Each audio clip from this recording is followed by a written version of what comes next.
Сайн байцгаана уу хүүхдүүд ээ. За энэхүү хичээлээрээ эртний Грек болон Ром улсын түүхээр аялцгаая. За өнөөдрийн хичээлээрээ эртний Грек, Ром улсууд хизээ оршин тогтнож ирсэн бэ? За газар зүйн байрлалын хувьд хаана байрладаг байсан бэ? За ямар онцлогтой байсан бэ? За мөн ямар аж ахуй эрхэлдэг байсан бэ? За эдгээр улсууд нь хүн төрөлхтний түүхэнд юугаараа алдартай вэ гэдэг талаар үзэх. За түүхийн бодлогоо бодон онтооллыг тогтооцгоё. За эртний Грек, Ром улсууд хизээ оршин тогтнож ирсэн бэ? За эртний Грек нь нийтийн тооллын өмнөх 800 оноос нийтийн тооллын өмнөх 323 оны хооронд оршин тогтнож ирсэн. Харин эртний Ром нь нийтийн тооллын өмнөх 753-аас нийтийн тооллын 476 он хүртэл оршин тогтнож байжээ. За бодлого 1. Эртний Грек улс одоогоос хэдэн жилийн өмнө оршин тогтнож ирсэн бэ? За багш нь онтооллын шугам зурсан учраас та бүхэн онтооллын бодлогоо бодцоогоорой. За нийтийн тооллын өмнөх 800 он дээр нэмэх нь өнөөгийн цаг хугацаа буюу 2021 оноо нэмээд одоогоос 2820 жилийн өмнө оршин тогтнож ижээ. За тэгвэл та бүхэн гэртээ бодлого 2 буюу эртний Ром улс одоогоос хэдэн жилийн өмнө оршин тогтнож байсныг тооцоолон бодоорой. За тэгвэл газар зүйн байрлалын хувьд хаагур байрладаг байсан бэ? За эртний Грек нь Балканы хойгийн өмнөд хэсэг Эгийн тэнгисийн арлууд дээр оршиж байж.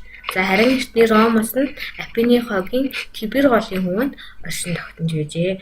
За тэгвэл бүгдээрээ өнөөгийн газрын зураг дээр харцгаая. За эртний Ром улс нь өнөөгийн Итали улс буюу эмэгтэй хүний өсгийтэй гутлын хэлбэртэй юм улс ахна. За харин Грек улс маань энд оршин тогтнож байна. Зарим Монгол улс маань Аз тивд байдаг тийм ээ. За байгаль газар зүйн онцлогийн хувьд эртний Грек улс нь Эгийн тэнгис дэх Грекийн хойгийн баруун зүүн өмнөд талд бол олон тооны арлууд байдаг. За энэхүү газар зүйн онцлогоос шалтгаалаад Грект бол өөрийн гэсэн өвөрмөц соёлтой амьдралын хэв маягтай олон тусгаар хот улсууд буюу полисууд үүссэн байдаг. За харин эртний Ром улс нь газар тэнгисийн дунд Италийн хойгийн төв хэсэгт Ромын иргэншил анх үүссэн. Ром хот нь нийтийн тооллын өмнөх 753 онд бол далайн эргээс холгүй Тибер голын хөвөнд анх үүссэн. Ром хот энд үүсгэхэд үндсэн 2 гол шалтгаан байсан. Далайн эргээс зайтай Тибер голын хөвөнд орших 7 толгоднууд харийн хадлагаас хамгаалдаг. Мөн голын дунд орших жижиг арлуудаар дамжин голыг амархан гатлах боломжтой. Мөн Тибер голоор дамжин давсны худалдааны зам дайран өнгөрдөг байсан зэрэг нь Ром хот энэ хүмүүсийг нутагтаа оруулдаггүй. Хүн амын дийлэнх нь боолууд байдаг байсан. Апийн бол яг эсрэгээрээ нээлттэй буюу олонхын засаглал тулгуурласан. Апинд бол маш олон харь хүмүүс амьдардаг. Тэд улс төрийн эрх газар гэр оронгүйч худалдааны амиа эрхлэх боол эзэмших юм боломжтой байдаг гэжээ. Эртний Грекийн үед бол Персийн эсрэг бол Апийн тэргүүтэй олон хот улсууд бол нэгдэн харийн алдлагаас хамгаалж байсан. Энэхүү Апийн тэргүүтэй хот улсууд бол нэгдсэн дээлийн холбоог бол нийтийн тооллын өмнө 477 онд байгуулсан. Анхандаа цэргийн зорилготой байсан дээлийн холбоо нь бол яванда Апины улс төрийн эргийг хэрэгжүүлэх юм зорилготой болсныг бол Спартууд эсэргүүцсэн. Апийн болон Спартын хооронд 30 гаруй жил түүхэн тэмлэгдсэн томоохон дайм 30 гаруй жил бол улс төрийн эрх мэдлийн төлөө тэмцэж байсан. Тэгээд Апийн болон Спарт хоёрын хооронд болсон дайныг бол Пелопоннесийн дайн гэж түүхэн тэмдэглэсэн байдаг. Харин Ромын нийгмийн байгууллага нь ямар байсан бэ гэхээр Ромыг бол эртний Ромын хаант улсын үед Ромын бүгд найрамдах улсын үе гэж авч үздэг.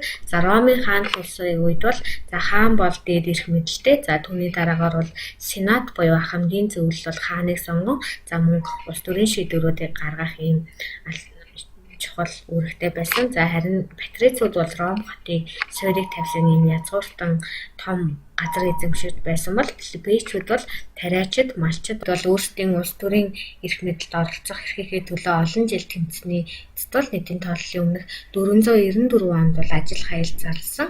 Тэднийг улс төрийн эрхэд оролцох эрхийг нь хүлээн зөвшөөрөх хүртэл ажил хийхгүй гэсэн ийм шийдвэрийг гарган ажил хаял зарласан. Үүний үр дүнд бол нийтийн тооллын 367 онд бол улсыг удирдах юм 2 консулын нэг нь плебейчүүд байхаар ийм хуулийг гаргуулсан. За ингээд нийтийн тооллын өмнөх 5 дугаар зууны үеэс плебейчүүд улс төрийн эрхэд оролцож, за улс төрийн чухал шийдвэр гаргахад бол өөрсдийн саналыг хөрвүүлэх, нөлөөлөх юм чадвартай болсон. За Ромын бүгд найрамдах улсын үед бол Филиппик болон Патрицууд бол улс төрийн эрхэд ижил тэгш оролцдог ийм нийгмийг байгуулсан. За эртний Грек болон Ромын соёл. За эртний Грек болон Ромын соёл бол хүн төрөлхтний түүхэнд маш олон соёлын дурсгалуудыг бол үлдээсэн байдаг. За эхлээд бүгдээ эртний Грек болон Ромын шашин шүтлгийн талаар авцгаая. За бидний өмнө Google-ийн кинон дээрээс маш олон үздэг Зевс гэдэг бурхан бол за эртний Грекийн хамгийн том бурхан. За нийтийн тооллын өмнөх 5 дугаар зууны дундуур бол Олимп болон алтаар хийгдсэн Зевсийн 12 м өндөр ийм зааны ясан хөшөөг бүтээсэн. За эртний Зевс бол өөрийн за бүх тэнгэрийн хаан буюу за бурхтын хаан хэмээгд Олимп ууланд босод бурхтын хамт амьдардаг. За бидний мэддэг Афродит бол гоо үзэсгэлэнгийн охин тэнгэр. За эртний Грекүүд бол за бүх зүйл бол бурхантай, харин тэр бурхтыг бол хүнээр төлөөлүүлэн авч үздэг байсан. За Афина бол оюун бэлгийн охин тэнгэр.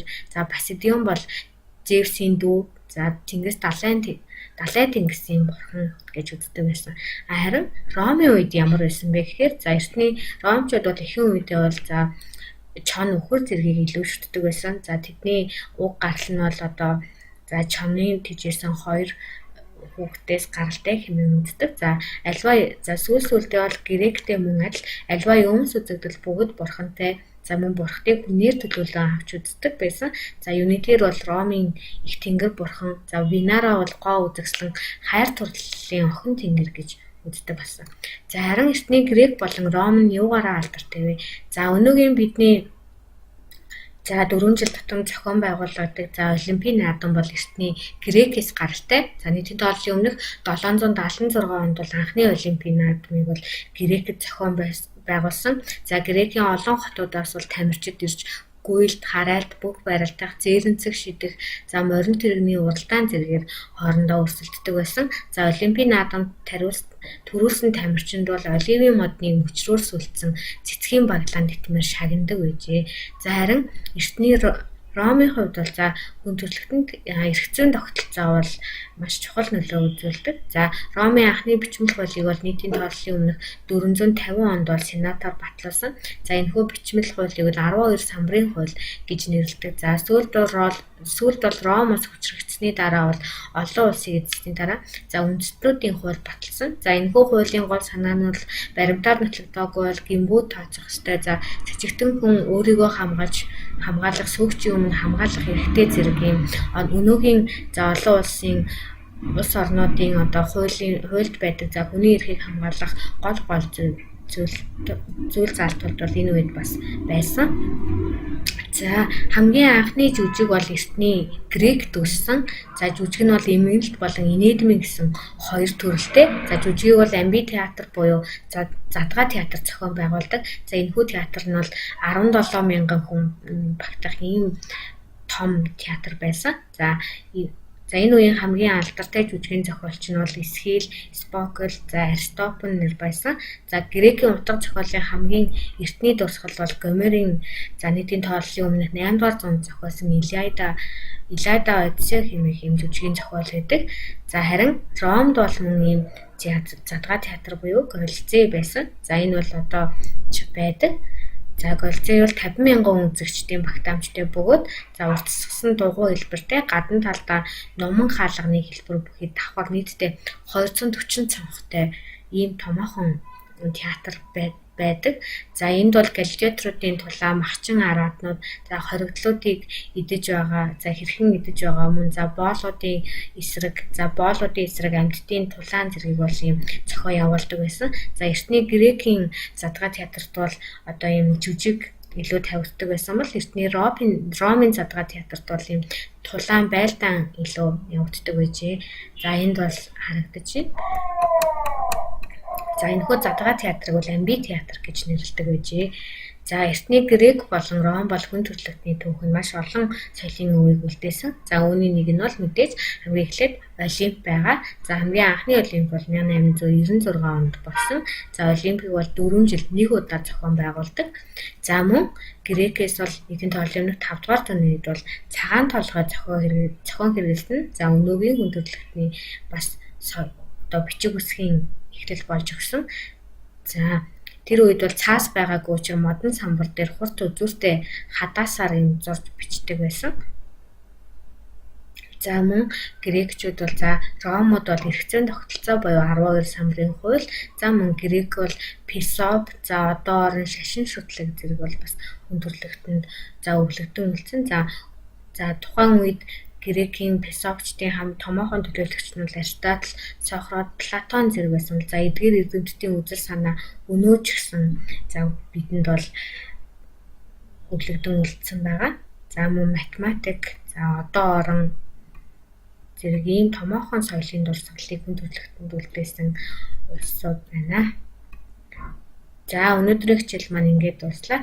Дараагийн хичээлээр уулзлаа. Баярлалаа.